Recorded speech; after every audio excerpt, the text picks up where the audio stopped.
Hey everybody, I just wanted to come out today and do a survivalist video or bushcraft video.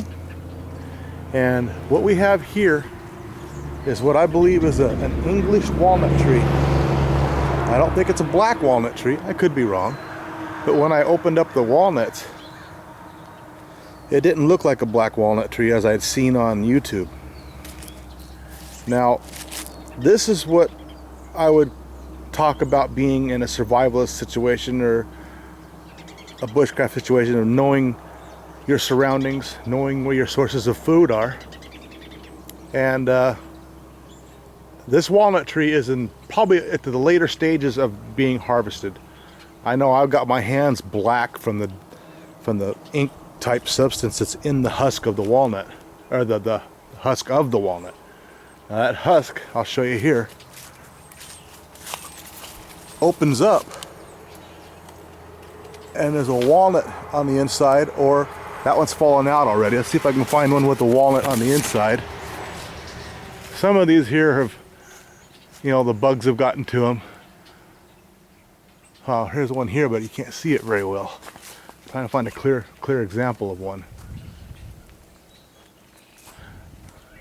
Let's walk around this side and see what we can find. All right here, right there.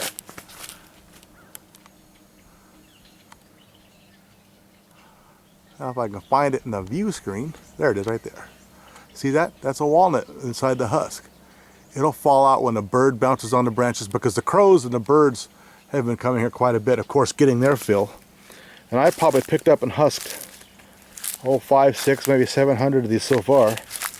Now, but if you're in a survival situation, this is a perfect food source. And in this little valley here, east of Sutherland, if it's a survival situation, all I could do is walk around here and pick up a walnut. And if you don't have multi-tools, oh look, here's one that's still in. All I gotta do to get into that is step on it, bust it open. See that? The walnut in there. The birds will knock them loose too. I won't eat this one because I'll probably dry it first. That's fresh out of the husk. But you can see the ground is literally littered with these things. And that's, I guess, how we... Now it's got bird poop on it. I don't want to eat that one. I have to wash it, clean it, and then dry it. But a good way to get into these is having a multi-tool with pliers on it. Or, like this is my... Let me get it out. I'm using one-handed here, so it'll be patient. I'll have to switch hands. But this is my SCHF42 Frontier. F stands for Frontier. 1095 high carbon steel. I don't know about the dimensions of it, but I know that it's a good solid bushcraft survival knife, mid-size. And on the back end of these, you have, see that? You can crush a walnut with that.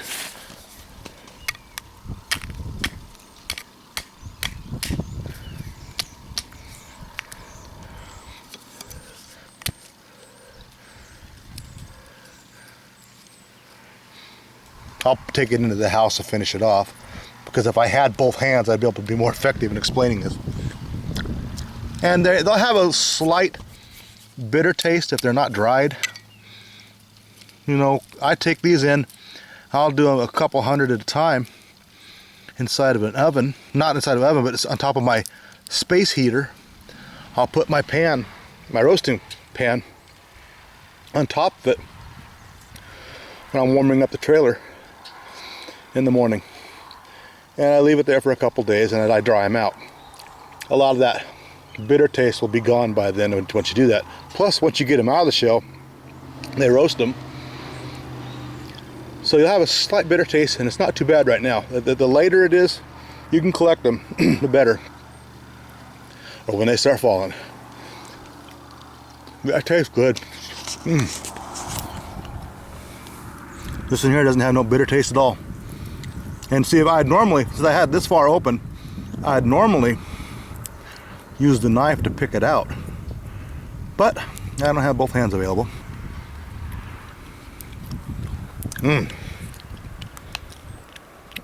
Or I'll throw it out for the birds. I've already got several hundred in the trailer. Anyway, situational awareness. Never lose it. Use it. You're walking into a new area, like you're exploring an area for hunting or for setting up some supplies. That's what you can do. And excuse me while I put my knife back in the sheath with my one hand. And the fact that I got walnut bouncing around on my lungs now. Okay. Just remember these kind of resources. You know, don't go into an area blind in a survival situation and not know where anything's at. And if you have the knowledge to know what you're looking for to spot resources. Don't be walking with your head looking at the ground. Have your head up, looking around. But be looking at the ground for tracks, signs, food sources. It's an ideal situation to be near water, streams, creeks, rivers, lakes, reservoirs, ponds, because those provide awesome trapping, and which is a steady food source. If you have, say, a 2 or 3 square mile area, you can support yourself and your family off of that by trapping. Hunting is a good thing, but trapping is where it's at. I would use snare traps, but on a more reliable basis, I'd use steel traps, leg holds, or the crushing ones. But I have no real experience with those. Those usually use those for beavers. They catch them, and it's an instant kill trap that'll take them underwater and hold them there. And they don't drown. But if you ever seen one of those traps in action, which I have, I've just never used them. They're pretty lethal. And you know, while you're walking along, experience the beauty of where you're at. I mean, I live in an area here in Oregon that, you know, I have night skies that are just unbelievable. And here, look at this cloud formation. You know, it's awesome. It's beautiful. God's creation is just a behold the wonder. And this is the cursed version. I can't wait to see what it's like when it's not cursed. I might have to break out the camera and take some pictures of some of these cloud formations. All right, you guys, take it easy. Chat to you later. Bye.